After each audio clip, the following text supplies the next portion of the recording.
Fue una de las poetas sensuales del principio del 900. Abarcó una época increíble con su poesía y escandalizó a la sociedad pacata de Montevideo. Hoy hablaremos sobre la vida y obra de Edelmira Agustini, la poeta erótica.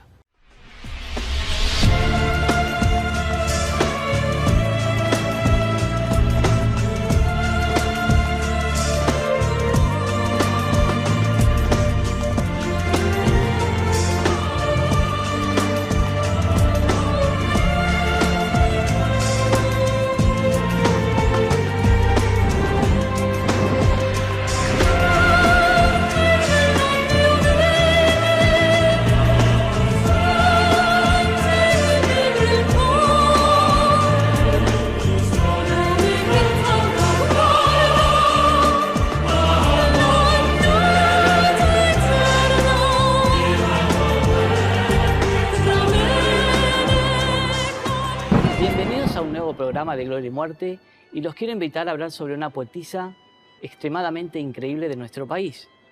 Y hoy me acompaña una escritora, narradora, periodista, profesora de literatura, Andrea Blanqué. Andrea, un gusto estar en nuestro programa para hablar nada más y nada menos que de Edelmira Agustini. Pero 35 años de trayectoria, Andrea. Cuéntanos, a ver, porque has viajado a España, has vuelto. Estudié en España. Tus libros, El año del lápiz, La piel dura, Fragilidad. Comentábamos fuera de cámaras que es una de las escritoras más vendidas. Tus libros se han vendido un montón. Hace mucho, ¿no? Sí, pero es bueno tenerlo Hubo un presente. periodo de oro de la literatura uruguaya en que se vendió y se leyó mucho, alrededor del año 2000, y se imprimieron muchos libros. Era un momento que todavía Internet no había absorbido las energías del mundo, y se vendían muchos libros en ese momento de autores nacionales.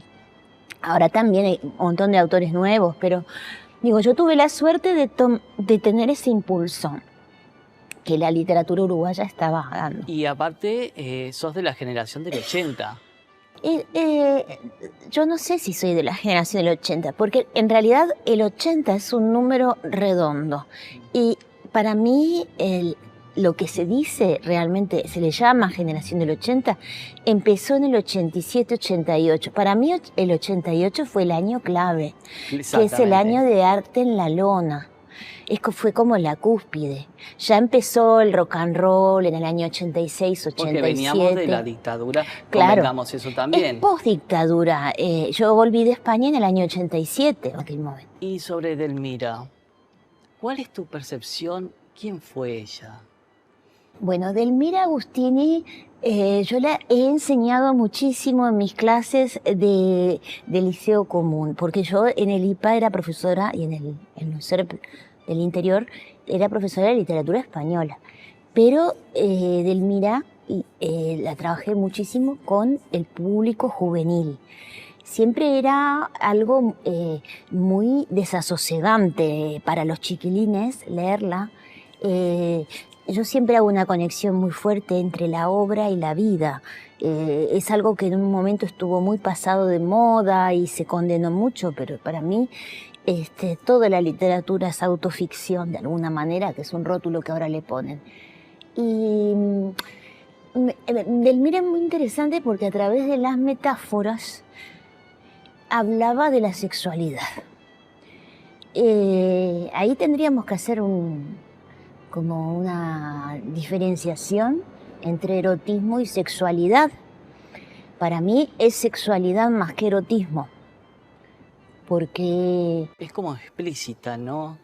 Sus metáforas aluden a su cuerpo y Exacto. al cuerpo del amante. Son clarísimas para algunos, otras veces son muy oscuras, en algunos casos son muy claras, en otras son muy oscuras.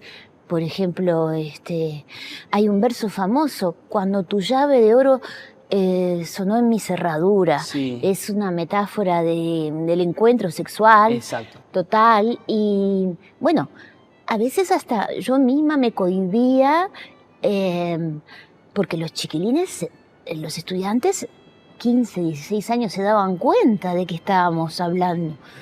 Y yo esperaba que ellos mismos se pensaran, ¿verdad? Y luego también vi un proceso muy interesante en la sociedad.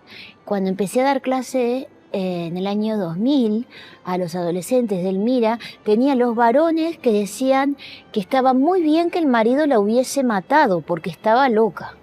Eso era, en las clases, mis clases, se tendía a decir lo que cada uno creía que era importante. Y entonces yo no reprimía en ese sentido. Y daba mi opinión sobre esa opinión, pero descubrí que las chicas se ponían como fieras cuando escuchaban eso. Entonces había en el debate público una fuerte escisión entre lo que pensaban las mujeres jovencitas y los hombres. Y con los años me di cuenta de que eso fue bajando el nivel, ¿verdad? Del registro. Los estudiantes varones no se animaban a decir algo así, porque era como una falta de respeto. Trataban de entender a Delmira, trataban de entender esa sociedad tan pacata. Yo les mostraba muchas veces fotos. Y, por ejemplo, hay una foto de Delmira pequeñita, que es muy famosa, y ahora encontré otra que en ambas está vestida de blanco con unos zapatitos que son, no sé, parecen de bergantiños, así, y con unos rulitos. Y entonces yo les pregunto, es una niña de 3, 4 años, ¿esta niña se puede subir a un árbol? Les decía, no, evidentemente no, se mancha, por ejemplo. El tema de la mancha, que es una metáfora que utiliza Delmira, una inmensa mancha en un poema, ¿no? Explosión. Bueno, yo realmente les proponía, piensen en lo que es una infancia sin ir a la escuela, que te enseñe a escribir, a leer tu madre y profesores particulares, y que tengas una inmensa biblioteca y manejate. Porque los padres la inducieron a la educación en su propio hogar. Por supuesto, porque todas las mujeres de clase alta eran educadas, María Eugenia también, María Eugenia Baferreira, eran educadas en las casas, ¿verdad? Eran como escuelas privadas las casas, a veces había muchos hermanos, a veces no, en el caso de Delmira solo eran 2, pero... Me hace recordar el nombre de tu libro, Fragilidad, porque quizás un poco eso envuelve a la personalidad, ¿no? Bueno, eso tenía un doble filo, porque por un lado estar encerrada, el espacio era el privado, el mundo donde ellas se movían las mujeres del 900 de clase alta, porque también había una masa proletaria de mujeres que trabajaban en fábricas. Que mucho no se habla, ¿no? Generalmente. No, pero ya había movimientos, los sufragistas, pero estas chicas de la alta sociedad estaban como aparte. Sí, de todas formas, por ejemplo, Delmira tuvo una familia que la apoyó incondicionalmente en su formación intelectual. O sea, le permitieron todo tipo de lecturas. Porque era dibujante también. Ella. Sí, fue al taller de Domingo Laporte, que es un pintor extraordinario, espero que lo hayan visto en el Museo de Artes Visuales. En ese taller había mucha bohemia. Ella se hizo muy amiga en ese taller de Giot, una especie de dandy gay del mundo de la noche, franceses uruguayos. Era amiga de Andrés de Badet también. Andrés de Badet, y después, Andrés Giot de Badet, no, sí, Andrés Giot, sí. Y el del Castillito en Punta del Este, claro. No sé si es un castillito, un molino. Bueno. Sí. Después estaba Ángel Falco, que creo que era el novio de Andrés, y otro que se llamaba Nin de apellido, y eran ellos todos estaban relacionados y tenían, claro, ellos salían de noche, tenían vida bohemia. Si uno ve las fotos de esos cafés o de esa vida del 900 efervescente que creaba esos cenáculos literarios como el que hizo Quiroga, el Consistorio del Gai Saber, o el que hizo Julio Herrera, la Torre de los Panoramas. Hay que pensar, o Florencio Sánchez, que se asociaba a anarquistas, estaba en clubes de anarquistas. Hay que pensar que ellas nunca pertenecieron a ese espacio público del debate, del colega. Ellas estaban encerradas. María Eugenia sí tenía un hermano muy intelectual que tenía un montón de relaciones, pero Delmira, que tenía un montón de relaciones sociales, pero Delmira todo se maneja en base a cartas. ¿Qué es lo que vamos a hablar en el siguiente bloque? Sí. Le invito al público y para volver a conectarnos aquí en Gloria y Muerte. Ecoasfalto. Ecoasfalto es un asfalto en frío, súper práctico para bachear calles de asfalto y hormigón en 3 pasos. 1. Se limpia el bache. 2. Se abre la bolsa de ecoasfalto en el bache. 3. Se pasa un camión o auto por encima para compactar y listo.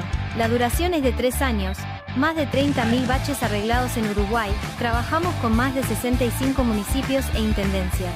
Contacto 099 399 612. Ecoasfalto. Editorial Lesa.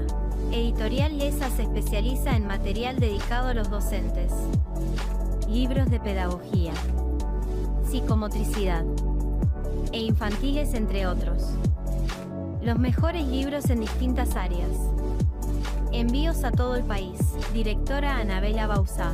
Contacto 094 426 280. Editorial Lesa. Página de Uruguayos Ausentes del Uruguay. La página difunde las búsquedas de las personas ausentes en Uruguay. La única forma de contactarse es a través del WhatsApp 091 843 516, con la denuncia radicada. Las publicaciones son gratuitas. Red social Facebook. Página de Uruguayos Ausentes del Uruguay. Retomamos el segundo bloque aquí en Gloria y Muerte. Estoy compartiendo esta entrevista exquisita con Andrea Blanqué y hablamos sobre Delmira Agustini. Andrea, el tema de la madre de Delmira, porque mucho se ha cuestionado sobre si era posesiva, como también se dijo de Susana Soca, María Eugenia Ferreira. Sí, se habla mucho de las madres como verdaderos monstruos, ¿verdad? ¿Sí? ¿Tan así? Lo que pasa es que también está la estética dominante. Nosotros vemos las fotos de ese momento. Mis estudiantes se reían cuando veían las fotos de la madre de Delmira porque tenía una obesidad mórbida, seguramente debido a una enfermedad, sé que la trataban médicos, porque antes de tener los bebés hay una foto de ella jovencita que pesará 50 kilos, o sea que cómo fue que ganó 100 kilos en muy breves años. Eso quizás haya sido una diabetes, etcétera, pero se la ve como una especie de monstruo de dibujito animado que se quiere fagocitar a la hija. Y realmente no fue así. Era una mujer sumamente culta, políglota, la inició en lenguas, en literatura, y estimuló que ella escribiera poesía. Ella sí tuvo un cuarto propio, como dice Virginia Woolf, de que para ser escritora se necesita un cuarto propio, que Jane Austen no escribía en el comedor a escondidas mientras los demás hablaban, y ese era un problema. En el caso de Delmira se encerraba de noche a tocar el piano, a escribir, a dejar correr el inconsciente a la manera surrealista casi. Tipo escritura automática, Avant Laga, 30 años antes. Y entonces pienso que en ese sentido no hubo represión, que la madre fuera excesivamente amorosa, eso sí se ve. Porque el padre también admiraba sacarle fotos. Le sacaba fotos y pasaba los poemas en limpio, con una caligrafía inglesa. Y los manuscritos de Edelmira están llenos de tachones y ella le explicaba cómo iba el verso. Porque es un mito, ¿no? El de la madre posesiva, para la formación de Edelmira, es una estigmatización, ¿no?, de las mujeres, porque realmente en aquel momento lo único que se les habilitaba a producir era ser esposa y madre, y resulta que las pocas madres que han producido hijos exitosos son unos monstruos. O sea, en el caso de la madre de Edelmira, además de darle estudios y formación y apoyarla en su poesía, Edelmira sacó en pocos años 3 libros y ya tenía otro para sacar cuando la asesinaron.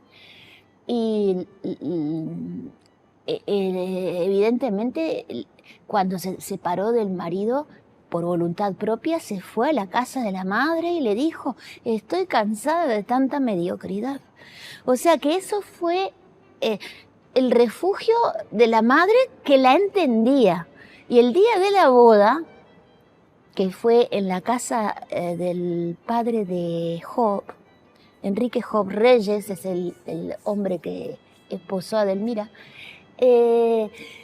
la madre, María Murfeld, la apartó a Job y le dijo que no la dejara embarazada.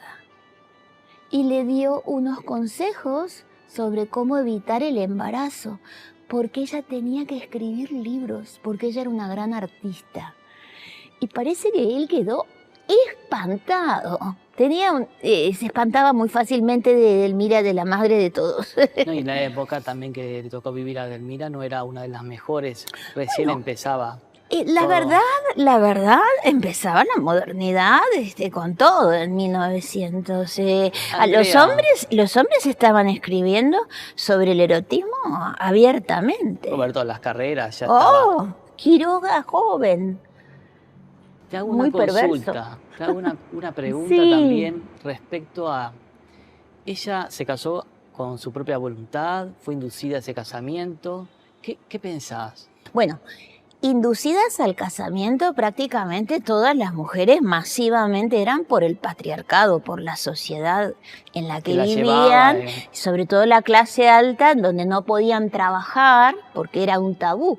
Yo a veces les decía a mis estudiantes, cuando una mujer no trabajaban porque no querían, yo les decía: un momentito, si el mundo no espera que tú trabajes, no podés trabajar. ¿Qué trabajo vas a tener? ¿Quién te va a contratar? Sí, ¿no? Bueno, y ellas, nadie esperaba que trabajaran. Tenían que tener un marido proveedor, ¿no? Incluso si la madre de Edelmira le pidió no la deje embarazada porque presintió que estaba en un muy buen momento y que la maternidad podría conspirar contra su producción poética. También sé que María Eugenia con la madre tuvo ciertos desencuentros porque la madre le quería imponer novios para casarla. En el caso de Edelmira, antes de Enrique tuvo un novio 1 año. O sea que no era una nena, porque ella jugaba con el seudónimo Nena, que la casa le decían Nena, Enrique le decía Nena. Pero después ella se encuentra a Enrique Job Reyes en 1908, tiene 22 años. La mayoría de las mujeres a esa edad ya están casi casadas. Tuvo 5 años de novia, sin llegarse a casar, sin tomar la determinación de casarse. O sea que era una relación extraña. No tenía un gran entusiasmo por él, porque si no se hubiera casado. Y te consulto... pienso, no sé, es mi conjetura, porque además uno ve ese anhelo sexual tan profundo en Edelmira cuando está escribiendo eso. Sabemos por una carta de Job que hubo episodios de intensidad corporal que no llegaron a la penetración, pero que... Edelmira estaba dispuesta a perder su virginidad o a realizar la totalidad del acto amoroso, y él le dice en la carta, yo mantuve tu honestidad antes de que nos apruebe la ley y Dios. O sea que ella estaba dispuesta, creo que en el enzaguán de la casa. Y después Manuel Ugarte, que es otro personaje que me gustaría hablar, que es el hombre del cual ella estuvo enamorada. Realmente. Cuando se casó con el marido, ella estaba enamorada de otro, con el cual se carteaba, un argentino, que estaba en Mar del Plata, que estaba en Buenos Aires, un escritor muy interesante, a diferencia de Job, que era un tipo que remataba toros, sementales. Te pregunto... Bueno, y Manuel Ugarte le dice, tú tuviste novios de esquina. Claro. O sea, todos como que presienten que hay una manera de la sexualidad clandestina que no implica que no sean vírgenes, porque, claro, echa la ley, echa la trampa. Más su poesía también era algo tan fuerte, tan como hablábamos al principio. Hay muchas metáforas del placer. Yo te quería son consultar, muy obvias. Te quería hacer esta pregunta, sí. Que es fundamental. ¿Tú crees realmente que fue un pacto? No fue, ¿no? Eso es una cosa que se está diciendo ahora. Porque se está diciendo eso y la gente le encanta. Pudieras aclarar eso. Sí, es tremendo, ¿no? Porque es un femicidio. Carina Blixen dice que era aterrorizante el cuarto donde ella fue asesinada con dibujos de ella, era como una obsesión que tenía. Él alquiló esa pieza en Andes, que hizo esa canción tan bonita, Garo Araquelian. Sí. Andes 1286, ¿es? Bueno, ahora se demolió la casa, pero hay unos frescos bellísimos en donde ella fue asesinada, enfrente al Liceo Rodó, donde yo di clase, explicando sobre ella. Y la verdad que lo del pacto suicida suena muy a la negación, el negacionismo de la violencia de género. O sea, como que ella tuvo la culpa, ella aceptó. Yo no sé, pero la inmensa mayoría de los femicidios es evidente que son los maridos o los amantes o los exnovios, en este caso era un exmarido, que se presentan y matan. No hay ningún pacto de por medio. Puede pasar, y eso es muy común, en que la víctima tiene una relación de dependencia patológica o a veces bajo amenazas, que se sigue teniendo vínculo con el agresor, vínculo sexual incluso. Porque le cuestionaban eso. ¿Cómo es que iba a acostarse con él 2 veces por semana? También ubicarse en el lugar y la época, ¿no? No era tan fácil. Bueno, yo les preguntaba a mis estudiantes, a mis adolescentes, que siempre es interesante lo que te dicen los chiquilines. Y ellos, distintas hipótesis. Una que es muy evidente es que él era un tipo vinculado a las armas. Puede haberla amenazado.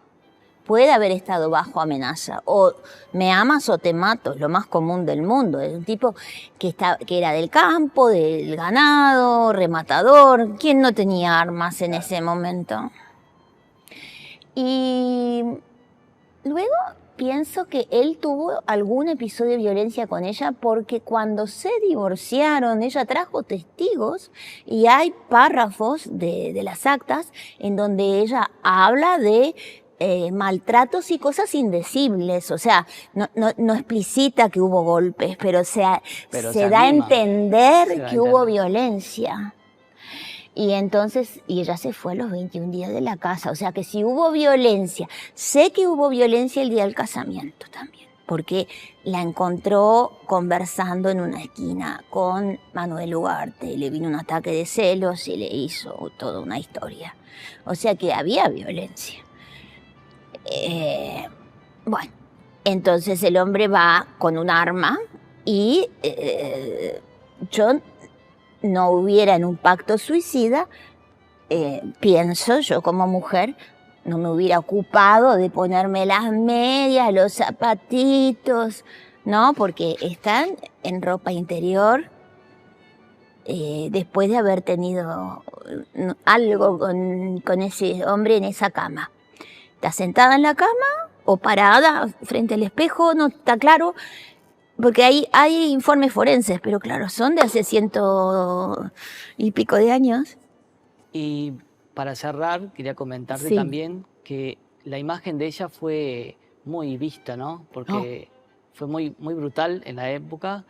O sea, Fue también pornográfico, fue totalmente. como castigada, Sí. como diciendo tu poesía, y así es como que terminaste. O sea, es como una casa de brujas, como te hablaba yo en un momento. Que a la hoguera no, pero a la bala no. Entonces como que fue fuerte. Bueno, hay algo muy obsceno en eso, ¿verdad? Encontrar a la mujer con alguien que no es el marido, porque es un ex marido. Ya estaba la sentencia de divorcio en un hotel de citas y semidesnuda y envuelta en sangre para las páginas de los diarios. Es espectacular, ¿no? Es el amor que mata, dice, ese es el estribillo de la canción, ¿no? De Garo. Es una forma de exponerla y de satisfacerse la sociedad. Ella se lo buscó. Es un poco ese criterio. Y nadie ve, incluso las hermanas de Job dijeron que había un pacto suicida. Porque hay una cartita que dice, ellos escribían unas cartitas, ella le escribía como en un lenguaje de niña. Porque con él tenía como una relación de mimitos, no sé.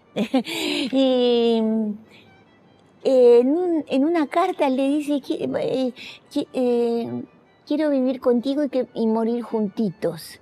Pero ese morir juntitos me suena a doña que le ceba el mate al marido. O sea, morir juntitos de viejos, cuando estemos viejos. No es un pacto suicida de dos amantes fogosos, no. Es muy absurdo. A él le disparó de atrás. Ella no era consciente.